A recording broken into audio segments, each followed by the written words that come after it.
Swastiastu, saya Edayu Madera Dina Angun Prasasti, NPM 038, akan mempresentasikan mengenai soal PPh Badan.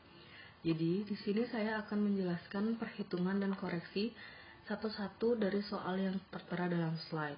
Berikut adalah soal dan lampiran yang akan saya presentasikan.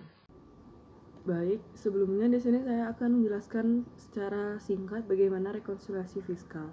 Jadi, secara umum, rekonsiliasi fiskal dilakukan oleh wajib pajak atau WP karena terdapat perbedaan perhitungan antara laba menurut komersial atau akuntansi dengan laba menurut perpajakan atau fiskal. Laporan keuangan komersial ditunjukkan untuk menilai kinerja ekonomi dan keadaan finansial dari sektor swasta, sedangkan laporan keuangan fiskal lebih ditunjukkan untuk menghitung pajak. Dengan demikian, rekonsiliasi fiskal dapat diartikan sebagai usaha mencocokkan perbedaan yang terdapat dalam laporan keuangan komersial dengan perbedaan yang terdapat dalam laporan keuangan fiskal yang disusun berdasarkan undang-undang perpajakan. Jadi, proses rekonsiliasi fiskal ini umumnya dilakukan oleh WP yang berbentuk perusahaan. Rekonsiliasi dilakukan terhadap pos-pos biaya dan pos-pos penghasilan dalam laporan keuangan komersial. Antara lain, yang pertama, rekonsiliasi terhadap penghasilan yang dikenakan PPh final. Kedua, rekonsiliasi terhadap penghasilan yang bukan merupakan objek pajak. Yang ketiga, WP mengeluarkan biaya-biaya yang tidak boleh menjadi pengurang penghasilan bruto. Yang keempat, WP menggunakan metode pencatatan yang berbeda dengan ketentuan pajak. Dan yang terakhir, WP mengeluarkan biaya-biaya untuk mendapatkan pendapatan yang telah dikenakan PPh final dan pendapatan yang dikenakan PPh non-final.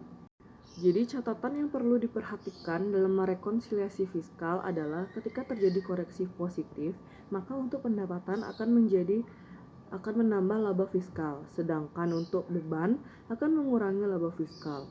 Kemudian, bila terjadi koreksi negatif, maka pendapatan akan mengurangi laba fiskal, dan untuk beban akan menambah laba fiskal. Baik, di sini saya akan mulai dari nomor pertama atau A. Termasuk dalam penjualan, terdapat penjualan kepada instansi pemerintah sebesar 100 juta. Atas penjualan tersebut telah dipotong PPh pasal 22 sebesar 1.500.000. Karena perusahaan jarang melakukan transaksi dengan instansi pemerintah, penjualan ini dicatat sebesar nilai pajak setelah pajak sebesar 98.500.000. Jadi di sini PPh 22 sebesar 1.500.000 itu menjadi kredit pajak PPh 22 dan tidak ada koreksi dalam laba fiskal. Jadi laba fiskalnya sama dengan laba akuntansi yaitu sebesar 530 juta. Kemudian yang kedua atau B itu dalam harga pokok penjualan yang pertama terdapat biaya untuk seragam karyawan pabrik sebesar 600.000. Pabrik tersebut memerlukan seragam khusus untuk perlindungan kesehatan. Dan kedua itu biaya penurunan nilai persediaan bahan baku sebesar 100.000. Jadi di sini menurut PMK nomor 167 garing PMK 03 garing 2018, pemberian natura dan kenikmatan yang harus diberikan sebagai sarana keselamatan kerja adalah merupakan biaya yang tidak boleh menjadi pengurang penghasilan bruto dan harus dikoreksi positif. Jadi di sini saya asumsikan bahwa biaya untuk seragam karyawan tersebut dikoreksi positif sebesar 600.000. Kemudian yang kedua itu pada dasarnya pembentukan atau pemupukan cadangan tidak boleh mengurangi penghasilan kena pajak sesuai pasal 9 Undang-Undang PPh. Artinya harus dilakukan koreksi positif sebesar 100.000. Nah, karena di sini dari soal pertama dan soal kedua terjadi koreksi positif, maka kita gabung sebesar 700.000 dikoreksi positif. Karena tadi beban bila ada koreksi positif maka mengurangi laba, makanya dalam laporan laba rugi untuk mengkoreksi di sini saya koreksi sebesar minus 700.000. Jadinya dalam HPP itu 350 juta dikurang 700.000 menghasilkan 349.300.000. Karena tadi tidak ada koreksi, jadi pendapatan sebesar 530.000 dikurangi diskon atau retur sebesar 30 juta mendapatkan pendapatan bersih 500 juta. Kemudian dikurangi dengan HPP yang sudah dikoreksi 349.300 menghasilkan laba kotor 150.700.000. Kemudian yang ketiga yaitu C, beban rekreasi karyawan yang dilaksanakan pada hari ulang tahun perusahaan sebesar 600.000 termasuk dalam beban gaji. Jadi di sini saya asumsikan bahwa beban rekreasi karyawan sebesar 600.000 itu perlu dikoreksi positif karena tidak berhubungan dengan kegiatan operasional perusahaan dan termasuk natura yang tidak diperbolehkan menjadi pengurang penghasilan bruto. Nah, ini diatur dalam pasal 6 dan pasal 9. Jadi dalam koreksi kita akan mengurangi sebesar 600.000. Jadi beban biaya gaji karyawan yang awalnya di laba fiskal 11 juta kita koreksi minus 800.000. Jadi di laba fiskal menjadi 10.400.000. Baik. Kemudian yang keempat itu ada beban depresiasi dihitung dari tabel berikut ini.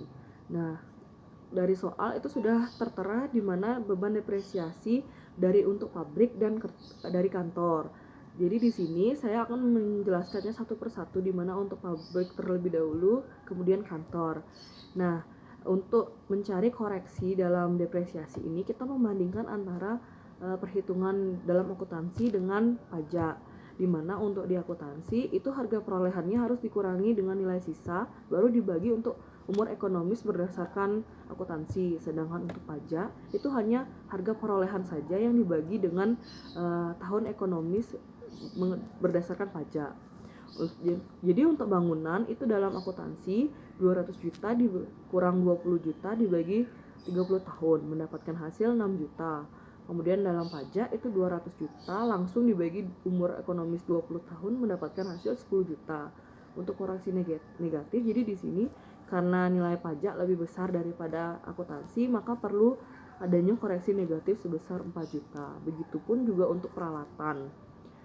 Pertama, kedua, dan mobil box. Kita harus mencari dulu untuk akuntansi berapa, kemudian pajaknya berapa, dan untuk mencari koreksinya tinggal dikurangkan antara pajak dan akuntansi. Bila pajak lebih besar maka harus dikoreksi negatif. Jadi total beban depresiasi dikoreksi negatifnya sebesar 17.200. Kemudian untuk yang kantor itu sama juga caranya. Jadi kita harus membandingkan antara akuntansi dengan yang pajak, dimana caranya juga sama. Untuk akuntansi itu dikurangi dengan nilai sisa baru dibagi umur ekonomis berdasarkan akuntansi, sedangkan untuk pajak itu dibagi langsung umur ekonomisnya tanpa dikurangi dengan nilai sisa. Jadi yang pertama itu gedung itu dalam akuntansi 50 juta dikurang 5 juta langsung dibagi 30 sama dengan 1.500.000. Sedangkan untuk pajak itu 50 juta langsung dibagi umur berdasarkan pajak 20 tahun sama dengan 2.500.000. Di sini karena nilai pajak juga sama, lebih besar daripada akuntansi, maka koreksinya harus koreksi negatif sebesar 2.500.000 dikurang 1.500.000, yaitu 1 juta. Begitupun juga dengan peralatan dan kendaraan dinas. Caranya sudah saya gambarkan dalam slide gitu. Jadi beban depresiasi untuk kantor itu dikoreksi negatif sebesar 2.600.000. Untuk total, jadi beban depresiasi yang harus dikoreksi negatif adalah 17.200.000 ditambah 2.600.000 sama dengan 19.800.000. Kenapa beban depresiasinya itu 2.600.000 untuk kantor? Karena kendaraan dinas itu digunakan oleh direksi, jadi tidak masuk dalam depresiasi. Kemudian yang E, dalam beban penjualan termasuk biaya pemeliharaan dan bensin untuk kendaraan direksi sebesar 200.000. Jadi di sini biaya pemeliharaan dan bensin untuk kendaraan direksi harus dikoreksi positif sebesar 100.000 atau diakui sebesar 50% dari total biaya karena mobil ini digunakan oleh pimpinan di level tertentu dan diberikan izin untuk membawa pulang mobil perusahaan tersebut.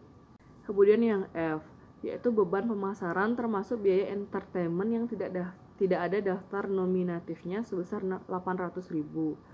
Jadi di sini biaya entertainment yang tidak ada daftar nominatifnya sebesar 800.000 harus dikoreksi positif karena tidak diperbolehkan menjadi pengurang dalam perhitungan laba rugi perusahaan.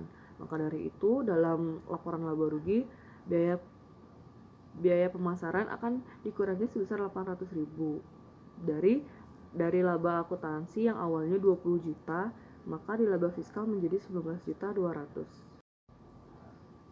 Kemudian yang G, dalam biaya administrasi lain termasuk di dalamnya 300.000 seragam karyawan bagian administrasi dan biaya konsumsi rapat sebesar 50.000. Jadi di sini menurut pasal 9 nomor E, tunjangan seragam karyawan sebesar 300.000 dan konsumsi rapat sebesar 50.000 termasuk jenis undeductible expense atau tidak diperbolehkan menjadi pengurang penghasilan karena merupakan pemberian natura kepada karyawan yang harus dikoreksi positif. Maka dari itu, dalam biaya administrasi akan dikurangi sebesar 350.000 yang awalnya laba akuntansi sebesar 8 juta dikurangi 350.000 koreksi positifnya, maka dari hasil laba fiskal akan menjadi 7.650.000. Kemudian yang H, termasuk dalam beban operasional lainnya. Pertama, biaya penurunan nilai piutang sebesar 400.000 yang dihitung menurut PSAK yang dihitung berdasarkan bukti objektif. Kedua, beban pajak bumi dan bangunan sebesar 60.000. Ketiga, bantuan kegiatan sosial sebesar 300.000 dan pembangunan sarana pendidikan 800.000 dan bantuan keagamaan sebesar 500.000. Jadi di sini yang pertama, menurut pasal 6 biaya penurunan nilai piutang sebesar 400.000 tidak boleh termasuk pengurang penghasilan bruto dan harus dikoreksi positif. Kemudian yang kedua itu menurut Undang-Undang PPH pasal 6 ayat 1A, pajak bumi dan bangunan sebesar 60.000 adalah pengeluaran yang diperbolehkan menjadi pengurang laba perusahaan, artinya tidak perlu ada koreksi. Kemudian ketiga, itu bantuan kegiatan sosial sebesar 300.000 dan bantuan keagamaan sebesar 600.000 harus dikoreksi positif karena menurut pasal 6, bantuan tersebut tidak termasuk sumbangan yang boleh menjadi beban. Sedangkan pembangunan sarana pendidikan 800.000 boleh menjadi sumbangan dan tidak perlu dikoreksi. Maka dari itu, dalam beban operasional lain harus dikoreksi positif sebesar 1.300.000. Jadi total dari nomor 1 dan nomor 3 bagian bantuan kegiatan sosial dan keagamaan. Jadi dari laba akuntansi sebesar 18 juta akan dikoreksi positif sebesar 1.300.000, maka dari laba fiskal mendapatkan 16.700.000. Kemudian dari biaya administrasi dan penjualan itu di total mendapatkan 91.650.000. Untuk mendapatkan laba operasional dari laba kotor sebesar 150.700.000 dikurangi dengan total beban administrasi dan penjualan sebesar 91.650.000 mendapatkan hasil 59.050.000. Kemudian yang I, itu pendapatan bunga deposito merupakan dana cadangan perusahaan yang ditunjukkan untuk investasi di masa depan dengan total tabungan 5 juta dengan bunga 6% dan dipotong pajak 20%. Bunga pinjaman muncul terkait hutang bank sebesar 3 juta dengan bunga 9%. Selama tahun tersebut tidak ada perubahan saldo obligasi dan deposito. Jadi di sini kita harus mencari pendapatan bunga deposito perusahaan, di mana 6% dikali 5 juta sama dengan 300.000. Kemudian untuk pendapatan bunga pinjaman perusahaan itu 9% dikali 3 juta sama dengan 270.000. Maaf, itu pendapatan bunga pinjaman. Karena jumlah bunga deposito lebih besar daripada bunga pinjaman, maka nilai dari bunga pinjaman tidak boleh dibebankan dalam laporan laba rugi perusahaan, sehingga harus dikoreksi positif sebesar 270.000, sedangkan untuk pendapatan deposito harus dikoreksi negatif sebesar 240.000. Kemudian yang I, pendapatan penjualan tanah dan bangunan yang memiliki nilai buku akuntansi yaitu tanah 2.400.000 dan bangunan 600.000. Kemudian dijual dengan harga 6 juta. Menurut fiskal, nilai tanah itu 2.400.000 dan nilai bangunan 0. Perusahaan mencatat keuntungan ini nilai setelah dikurangi pajak yang dibayarkan perusahaan. Jadi kita cari dulu untuk berdasarkan akuntansi. Tanahnya nilai bukunya itu 2.400.000 dan bangunan 600.000. Kemudian dijual dengan 6 juta, maka keuntungan penjualan itu sebesar 3 juta. Sedangkan untuk fiskal, tanahnya nilai bukunya itu 2.400.000 dengan bangunan 0, kemudian dijual 6 juta, maka keuntungannya 3.600.000. Keuntungannya 3.600.000 tersebut kita kurangkan dengan yang akuntansi sebesar 3 juta, maka harus dikoreksi positif sebesar 600.000. Kemudian yang K, dividen PT Nikita telah dikenakan pajak sebesar 40% dan Bella Inc dikenakan pajak sebesar 20%. Perusahaan mencatat pendapatan ini secara net setelah pajak yang dibayarkan di luar negeri. Investasi di PT Bella dijual pada 28 Desember 2015 dengan keuntungan penjualan setelah pajak 20% sebesar 32 juta. Jadi di sini kita harus mencari nilai bruto Nikita dan nilai bruto Bella. Untuk nilai bruto Nikita itu 1.200.000 dibagi 0,3 mendapatkan hasil 4 juta. Jadi karena dalam laporan laba rugi tercantum nilai 2.800.000, maka nilai yang dikoreksi positif adalah 4 juta dikurang 2.800.000 sebesar 1.200.000. Untuk nilai bruto Bella itu 1 juta dibagi 0,2 mendapatkan hasil 5 juta. Sedangkan untuk Bella itu dalam laporan laba rugi tercantum nilai 4 juta. Maka nilai yang dikoreksi positif adalah sebesar 5 juta dikurang 4 juta sama dengan 1 juta. Nilai ini perlu dikoreksi positif dengan asumsi mengembalikan nilai agar pencatatan dalam laporan laba rugi ini konsisten. Kemudian yang L, perusahaan mencatat investasi di PT Anggrek dan Soka dengan metode ekuitas. Laba PT Anggrek kepemilikan 40% sebesar 10 juta dan dividen yang dibayarkan 60% dari laba PT Soka kepemilikan 20% menghasilkan laba 10 juta dan dividen payout-nya rasio itu sebesar 50%. Jadi perhitungan pendapatan untuk investasi di PT Anggrek itu sebesar 10 juta dikali 50% sama dengan 5 juta. Sedangkan perhitungan pendapatan untuk investasi di Soka itu 10 juta dikali 50% sama dengan 5 juta. Nah, nilai tersebutlah yang harus dikoreksi positif. Kemudian yang M, pendapatan hasil investasi jangka pendek berupa capital gain yang telah terrealisasi itu sebesar 1.400.000 dan capital gain yang belum terrealisasi itu sebesar 400.000. Jadi capital gain yang telah terrealisasi sebesar 1.400.000 akan dikoreksi negatif karena termasuk penghasilan dari transaksi sekuritas. Kemudian capital gain yang belum terrealisasi sebesar 400.000 juga dikoreksi negatif.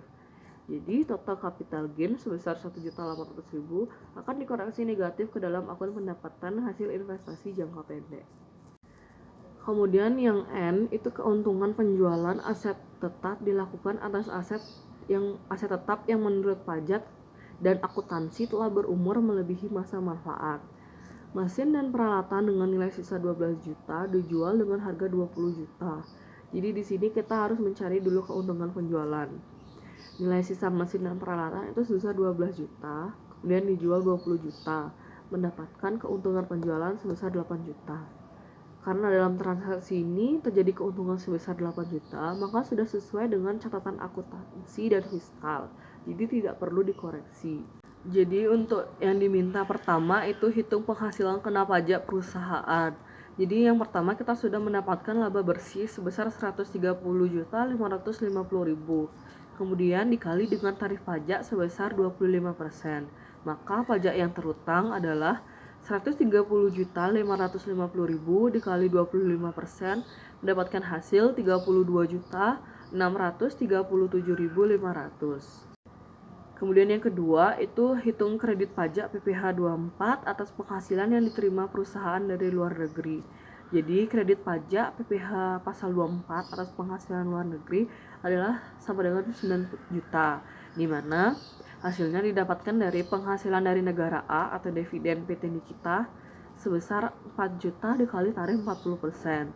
Sedangkan penghasilan dari negara B atau dividen Bella Inc itu sebesar 5 juta ditambah 32 juta dikali tarif 20%.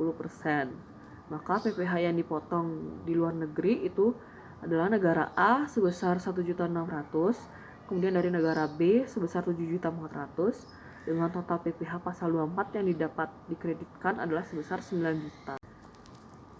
Kemudian yang ketiga itu hitung total kredit pajak dan pajak yang harus dibayarkan di akhir tahun. Hitunglah pajak final yang ada dalam perusahaan.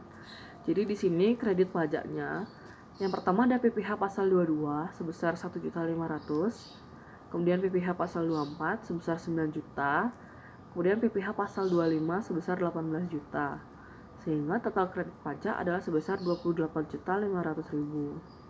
Untuk pajak yang harus dibayarkan itu total PPh terutang sebesar 32.637.500 dikurangi dengan total kredit pajak sebesar 28.500.000 sehingga mendapatkan hasil 4.137.500. Kemudian yang keempat itu hitung berapa pajak kurang atau lebih bayar dan buatlah jurnal untuk memunculkan beban dan liabilitas pajak kini. Jadi di sini pajak kurang bayarnya adalah sebesar 25% dikali 32.637.500 dikurangi 28.500.000 sehingga mendapatkan hasil 4.137.500. Itu pajak kurang bayar. Untuk jurnalnya adalah beban pajak pada hutang pajak sebesar 4.137.500. Kemudian yang kelima itu hitung berapa jumlah angsuran pajak untuk tahun 2020 dengan memperhatikan penghasilan tidak teratur. Jadi untuk angsuran tahun 2020 berdasarkan penghasilan tidak teratur, kita asumsikan ada kontrak Pemda sebesar 38 juta. Kemudian dikurangi dengan hasil penjualan dan dividen bela sebesar 37 juta. Maka akan mendapatkan hasil 75 juta.